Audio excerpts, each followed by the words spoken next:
بسم الله الرحمن الرحيم أعوذ بالله من الشيطان الرجيم بسم الله الرحمن الرحيم رب اشرح لي صدري ويسر لي أمري واحلل عقدة من লিসানি ইয়াফকাহু কওলি।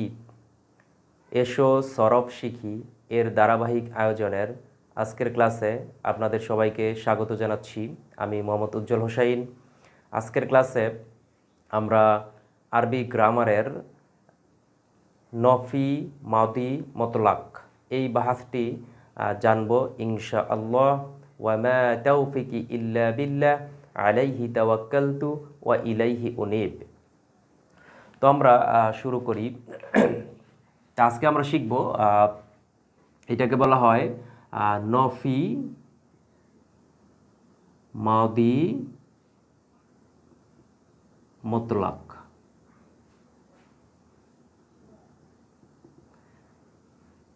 এটা হচ্ছে নফি মানে হচ্ছে নাবোধক, নফি করা যেটা নাবোধক, আর মাদি এটা হচ্ছে অতীতকাল, আর মতলাক মানে সাধারণ। অর্থাৎ সাধারণ অতীতকালের নাবোধক যে স্ট্রাকচার, নাবোধক যে ফর্মটা সেটা আমরা জানবো। তো এটার প্রথমে আমরা যদি স্ট্রাকচারটা দিই, ইংরেজিতে যেমন আমরা স্ট্রাকচার শিখি, স্ট্রাকচার, তো যে স্ট্রাকচারে এটা নফি হবে, অর্থাৎ আরবি অতীতকালের যে কোনো ক্রিয়াকে আপনি যদি নাবোধক অর্থ করতে চান, তখন সেটা করতে হবে আমাদের এই স্ট্রাকচার অনুযায়ী। সেটা হচ্ছে মা প্লাস ফাআলা। ফাআলা এটা হচ্ছে আমাদের স্ট্রাকচার। এখন এই ফাআলা আমি আগেই বলেছিলাম যে আগের ক্লাসগুলোতে, যে ফাআলা হচ্ছে একটা মডেল ভার্ব, একটা নমুনা স্যাম্পল ভার্ব। এই ফাআলার পরিবর্তে আমরা অতীতকালের যে কোনো ভার্ব আমরা যদি এই জায়গায় বসিয়ে দিই তাহলে অর্থটা চেঞ্জ হয়ে যাবে। অথবা এই ফাআলা এটা তো হচ্ছে ওয়াহিদ মুযাক্কার গয়বের সিগা, এ জায়গায় আরও যে বাকি অতীতকালের যে বাকি আরও 13টা সিগা আছে, অর্থাৎ যেহেতু অতীতকালের মোট 14টা সিগা, তার মধ্যে আমরা একটা লিখলাম এই জায়গায় মা ফাআলা। এই সিগার পরিবর্তে আমরা অন্য যে কোনো সিগা, এই ফাআলা ক্রিয়ারই যদি আরও যে বাকি 13টা সিগা আছে, সেই 13টা সিগার যে কোনো সিগা এই জায়গায় বসালে ওই সাবজেক্ট ওয়াইজ অর্থ আসবে আর কি। আমরা দেখব, প্রত্যেকটাই দেখব। তো আমরা নমুনা ভার্বটা আমরা দেখলাম কি, মা প্লাস ফাআলা, এইটা বসালে অর্থ কি আসবে। যেহেতু ফাআলা অর্থ হচ্ছে করলো, সে করলো, তো এখানে যেহেতু সাবজেক্টটা হি এর সাথে হিডেন আকার আছে, ফাআলা এটা হচ্ছে ওয়াহিদের সিগা। ওয়াহিদ এটা হচ্ছে একবচন, পুরুষবাচক এবং থার্ড পারসন, যেটা থার্ড পারসন সিঙ্গুলার। তাহলে মা ফাআলা এর অর্থ আসবে কি, সে করলো না বা করেনি, আমরা লিখতে পারি করে নি, বা করলো না, করলো না, অর্থাৎ সে করলো তার নেগেটিভ, এটা নাবোধক। ইংরেজিতে যেমন আমরা ডু নট ব্যবহার করি, আর অতীতকালের ক্ষেত্রে ডিড নট ব্যবহার করি। এই মাটা যেমন ডিড নট হিসেবে কাজ করবে এই জায়গায়। তাহলে মা ফাআলা সে করেনি বা করলো না। তো এখন আমরা যদি এই জায়গায় ফাআলার আরেকটা সিগা যদি আমরা বসাই, যেমন আমাদের আরেকটা সিগা কী ছিল, যেমন ফাআলা সে একজন পুরুষ করলো, ফাআলা তারা দুইজন, ফাআলু তারা সকলে। যেমন আমরা যদি এই জায়গায় মায়ের সাথে যদি বসাই ফাআলু, ফাআলু, তখন কি আসবে, সাবজেক্টটা তখন চেঞ্জ হয়ে যাবে। যেহেতু ফাআলা এটা হচ্ছে সাবজেক্ট, এক বচনের থার্ড পারসনের হি সাবজেক্ট, আর ফাআলু অর্থাৎ তখন তারা হয়ে যাবে। এটা হবে তখন তারা, তারা করেনি, তারা করেনি, এটা ব্যবহার করলাম আমরা। তারপরে যদি আমরা বসাই মা, আরেকটা সিগা যদি আমরা চেঞ্জ করি ফাআলার, যে ফাআলতা, ফাআলতা, ফাআলতা, তাহলে আমরা জানি যে ফাআলতা শেষে তা জবর তা আছে, সেটা হচ্ছে সাবজেক্ট হয়ে যাবে ইউ। তখন এটা হচ্ছে হাদুরের সিগা, ওয়াহিদ হাদুর, এক বচন, পুরুষবাচক, এবং এটা হচ্ছে সেকেন্ড পারসনের সিগা। আপনারা আশা করি যে এই যে অতীতকালের যে 14টা সিগা আমি দেখিয়েছিলাম, যে স্ট্রাকচারটা আপনারা মুখস্থ করেছেন। মুখস্থ করলে এই জিনিসটা আপনাদের জন্য খুবই সহজ হয়ে যাবে, যেহেতু আমাদের সিগাগুলো মুখস্থ আছে। আমরা শুধু তার পূর্বে মাটা বসায় দিব। তাহলে মা, যেহেতু এই জায়গায় ফাআলতা মানে তুমি করলে, আর এই জায়গায় মা আছে, তাহলে মা ফাআলতা অর্থাৎ তুমি করনি, তুমি করনি, এটা দিলাম আমরা। তাহলে মা ফাআলতা, তাহলে এইভাবে এই ফাআলার যে সিগাগুলো আছে সেগুলো দিয়ে আপনারা প্র্যাকটিস করবেন। হ্যাঁ, এই জায়গায় যদি আমরা দেই ফা আল না, যদি দেই ফা আল না, নুন আলিফ জবর না, তাহলে সাবজেক্ট হয়ে যাবে উই, আমরা।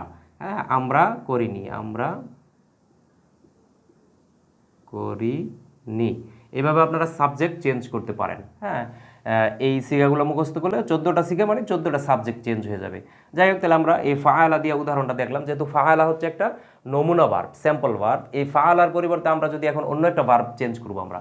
হ্যাঁ, আমরা যদি এই জায়গায় এই সূত্রটা আমরা রাখলাম, এই ফাআলা, মা ফাআলা। এখন আমরা এই ফাআলার পরিবর্তে আমরা অন্য একটা ভার্ব এই জায়গায় চেঞ্জ করব। যেমন যদি আমি দেই মা খলাকা,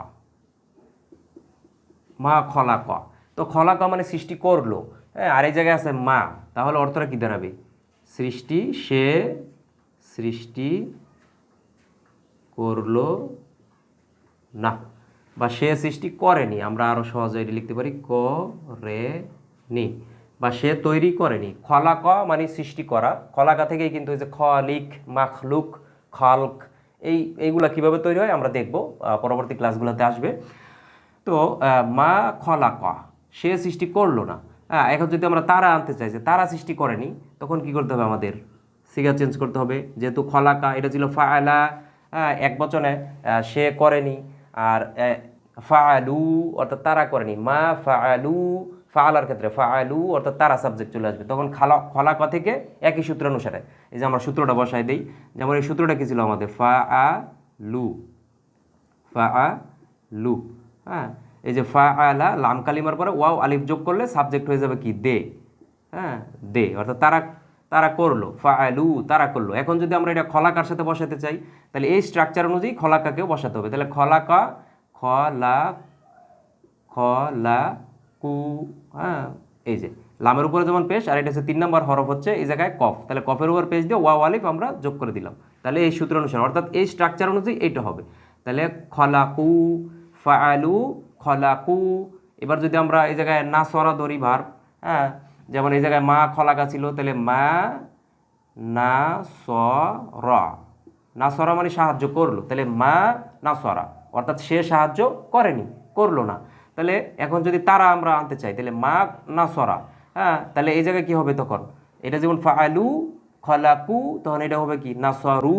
একটা এই যে আমরা যদি এই জায়গায় লিখি নাসরু, নাস অর্থাৎ এই যে কালিমাটা আমরা বলি যে ফাআলা, এটা হচ্ছে আমরা স্ট্রাকচার, এটা হচ্ছে ফা কালিমা, এটা হচ্ছে আইন কালিমা, এটা হচ্ছে লাম কালিমা। হ্যাঁ, তাহলে আমরা দেখতে পাচ্ছি যে লাম কালিমার উপরে পেশ দিয়ে ওয়াও আলিফ যোগ করে দিতে হয়। হ্যাঁ, তাহলে এই যে লাম কালিমা খলাকু, এই যে লাম কালিমার উপরে পেশ দিয়ে ওয়াও আলিফ আমরা যোগ করে দিলাম। নাসরু, এই যে লাম কালিমা, এই রটা হচ্ছে এই জায়গায় লাম কালিমা অর্থাৎ শেষের হরফ আর কি, 3 নম্বর হরফ। যেহেতু আরবি মূল ভার্বগুলো হচ্ছে 3 বর্ণ বিশিষ্ট। হ্যাঁ, এই স্ট্রাকচার অনুযায়ী ফাআলা, এই জায়গায় একবার এক এক হরফ হবে। খলাক, নাসর, দাখল, এইভাবে এক একবার এক একটা হরফ চেঞ্জ হবে আর নতুন নতুন ভার্ব তৈরি হবে। অর্থাৎ মূল ভার্বটা থাকবে 3 বর্ণ বিশিষ্ট। তো এই 3 বর্ণ বিশিষ্ট ভার্বের এই লাম কালিমাতে আমরা দেখতে পাচ্ছি যে 3 নম্বর যে হরফটা থাকে তার উপরে পেশ দিয়ে ওয়াও আলিফ যোগ করলে সেটা তারা হয়ে যায়, সাবজেক্ট হয়ে যাবে তখন তারা। হ্যাঁ, যেমন ফাআলু, তারা করলো। খলাকু, তারা সৃষ্টি করলো। নাসারু, তারা সাহায্য করলো। হ্যাঁ, এভাবে চেঞ্জ হয়ে যাচ্ছে। আর প্রত্যেকটার পূর্বে যদি আমি কি করি, এই যে মা যোগ করে দিই, তার মানে মা নাসারু, তারা সাহায্য করেনি। মা খলাকু, তারা সৃষ্টি করেনি। মা ফাআলু, তারা করেনি, শুধু করেনি, কোনো কাজ করেনি। ফাআলা, কোনো কাজ করা। তাহলে এভাবে আমরা দেখতে পাচ্ছি যে আমরা যদি অতীতকালের যে সিগাগুলো আছে ভার্বের, মাউদি মতলাক, মতলাক বলা হয় সাধারণ বলতে, আমরা যখন অতীতকালের প্রকারভেদগুলো জানবো এটা পরবর্তী ক্লাসগুলোতে, তখন আমরা এই মাদির যেই 6 প্রকার মাদি ভার্ব রয়েছে, অতীতকালের ভার্বকে আবার 6 ভাগে ভাগ করা যায়। এই ভার্বগুলো আমরা বিস্তারিত জানবো ইনশাল্লাহ।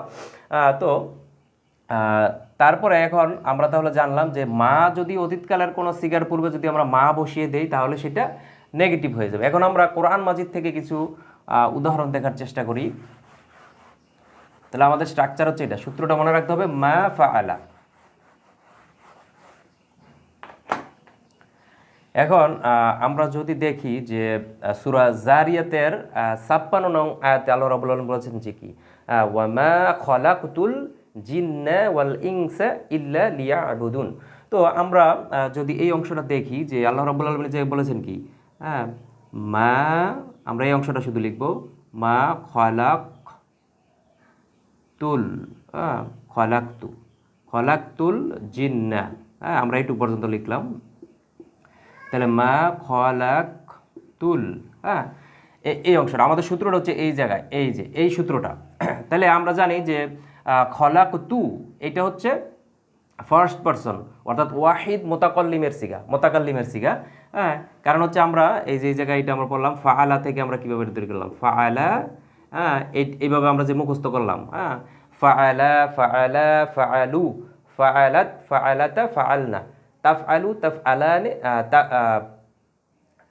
ফাআলতা ফাআলতুমা ফাআলতুম ফাআলতি ফাআলতুমা ফাআলতুন্না, তারপরে ফাআলতু ফাআলনা, এই যে শেষের যে ইয়ার সিগাটা ছিল ফাআলতুর যে সিগাটা ছিল ফাআলতু ফাআলতু, এই ফাআলতু ওয়াহিদ মোতাকাল্লিমের যে সিগাটা, অর্থাৎ শেষে তাপেশ তু থাকলে সাবজেক্ট হয়ে যায় কি আই, এক বচনে, হ্যাঁ, যে ফাআলতু মানে কি আমি করলাম।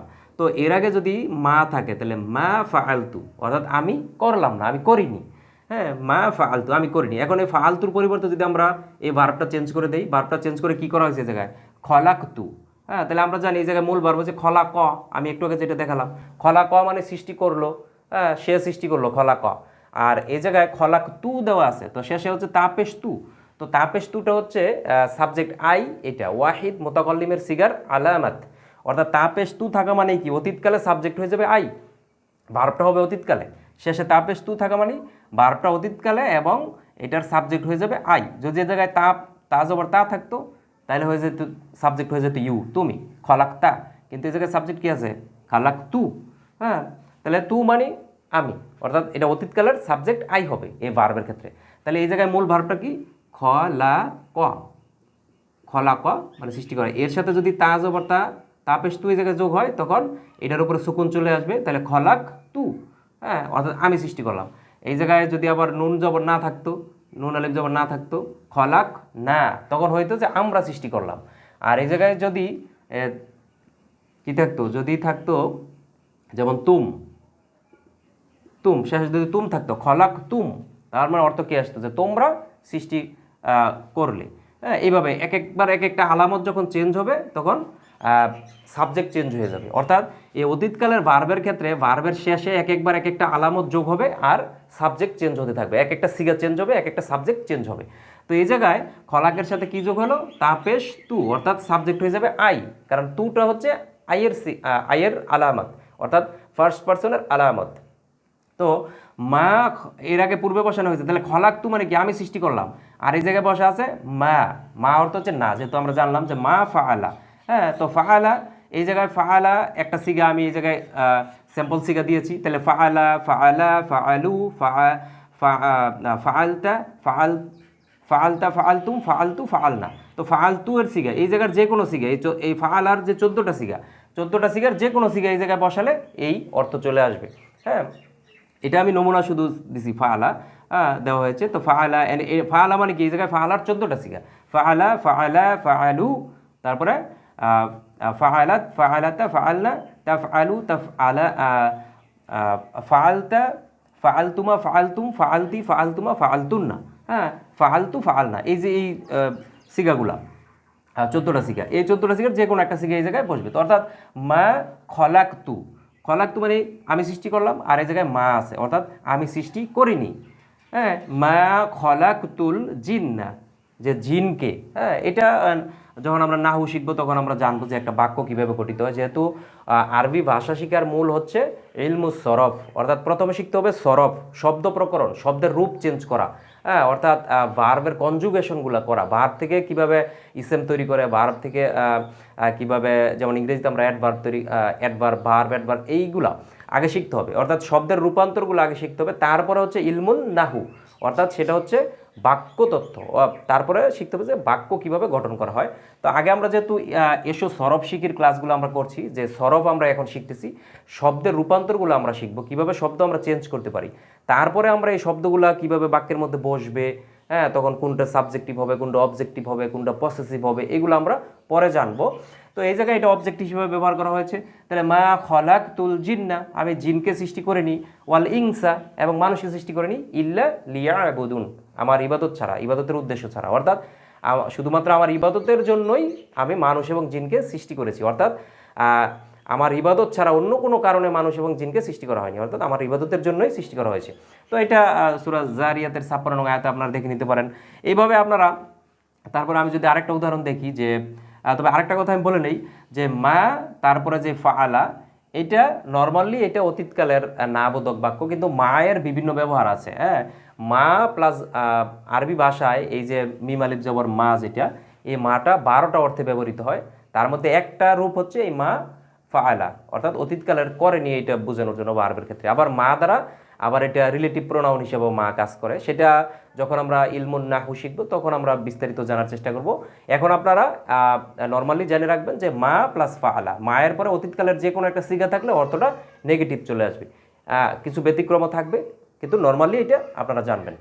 তো আমরা যদি দেখি সূরা, এখন আমরা দেখব সূরা লাহাব।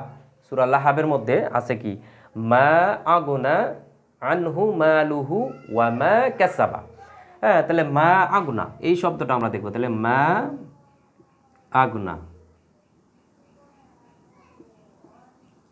আগুনা, তাহলে মা আগুনা আনহু মালুহু ওয়া মা কাসাবা। হ্যাঁ, এইটুকু আমি ডট ডট দিয়ে রাখলাম। পরের অংশটা দিলে ওয়া মা কাসাবা, কাসাবা। হ্যাঁ, এই অংশটা আমি রাখলাম। তাহলে মা আগুনা আনহু মালুহু ওয়া মা কাসাবা। তাহলে মা আগুনা, তাহলে আগুনা এটা একটা ভার্ব, এটা অতীতকালের একটা সিগা, অর্থাৎ ফাআলা স্ট্রাকচার, অতীতকালের সিগা। তাহলে আগুনা মানে কাজে লাগা, কল্যাণ হওয়া। হ্যাঁ, কল্যাণ হলো, কাজে লাগলো। তার পূর্বে কি করা হয়েছে, মা ব্যবহার করা হয়েছে, অর্থাৎ মা আগুনা কাজে লাগেনি, কল্যাণ হয়নি, উপকারে আসেনি। আনহু মালুহু, তার জন্য তার সম্পদগুলো কাজে আসেনি। ওয়ামা কাসাবা, এবং যা সে উপার্জন করেছে। তো এই জায়গায় দেখতে পাচ্ছি আমরা যে মা প্লাস আগুনা, হ্যাঁ, কাজে আসেনি, উপকারে আসেনি, এটা আমাদের সূত্রানুসারে হয়েছে। আর এই জায়গায় ওয়ামা কাসাবা, এবং যা সে, এই কাসাবা অর্থ যে উপার্জন করা, হ্যাঁ, সরবরাহ করা, কাসাবা উপার্জন করা। তাহলে ওয়ামা কাসাবা, এবং যা সে উপার্জন করেছে, হ্যাঁ, তা কোনো কাজে আসেনি। তো এই যে এই জায়গায় মা প্লাস ফাআলা, এই জায়গায় কিন্তু এটা ভার্ব হিসেবে আসে না, এটা তখন ইসমে মাউসুল হিসেবে আসছে। হ্যাঁ, এই মাটা তখন ইসমে মাউসুল হিসেবে আসছে, এটা নেগেটিভ করার জন্য আসে নাই। এই জন্য এটার অর্থ কিন্তু এই জায়গায় নেগেটিভ না, শুধু এই জায়গায় নেগেটিভ। যাই হোক, এগুলো হচ্ছে বিস্তারিত এক্সেপশনাল কিছু রুলস, এটা আমি বললাম আপনাদের। অন অ্যাভারেজ মানে নর্মালি আমরা জেনে রাখবো যে মা প্লাস ফাআলা, মায়ের পরে অতীতকালের যে কোনো ভার্ব যদি আসে তাহলে সেটা নাবোধক অর্থ আসবে, অতীতকালের নাবোধক অর্থ আসবে। অর্থাৎ মা আগুনা কাজে আসেনি, উপকারে আসেনি। মা খলাকতু সৃষ্টি করিনি। মা ফাআলা সে করেনি। হ্যাঁ, এইভাবে আপনারা দেখবেন কোরআন মাজিদ থেকে এইভাবে আপনারা উদাহরণগুলো কালেক্ট করার চেষ্টা করবেন। তো এই ধরনের কিছু উদাহরণ পেলে আপনারা কমেন্ট করে জানাতে পারেন কমেন্টে যে এই সূরার এত নং আয়াতে এই মা প্লাস ফাআলা, অর্থাৎ মায়ের পর অতীতকালের একটা ফর্ম পেয়েছি যার অর্থ নেগেটিভ। হ্যাঁ, এটা আপনারা নিজে যখন কোরআন মাজিদ থেকে দেখবেন তখন কিন্তু এটা আরও সহজে আপনারা বুঝবেন এবং এটা মনে থাকবে, দীর্ঘদিন এটা ব্রেনে থাকবে। যেহেতু আমাদের মূল উদ্দেশ্য হচ্ছে কোরআন মাজিদ অনুধাবন করা, কোরআন মাজিদ বুঝতে পারা। এই জন্য আমরা এই সরফটা শিখতেছি, যাতে করে সরফের মাধ্যমে, শব্দগুলো শেখার মাধ্যমে আমরা কোরআন মাজিদ আমরা অনুধাবন করতে পারি। তো আশা করি যে আপনারা ধারাবাহিকভাবে আমাদের এই ক্লাসগুলো দেখবেন, যেহেতু আমরা গ্রামাটিক্যাল বিশ্লেষণগুলো করছি, গ্রামার আলোচনা করছি, সেজন্য ধারাবাহিকভাবে দেখলে আপনারা যে কোনটার পরে কোনটা ধাপে ধাপে আমি সেগুলো আলোচনা করার চেষ্টা করব। তো ধন্যবাদ সবাইকে। আসসালামু আলাইকুম ওয়া রাহমাতুল্লাহি ওয়া বারাকাতুহু।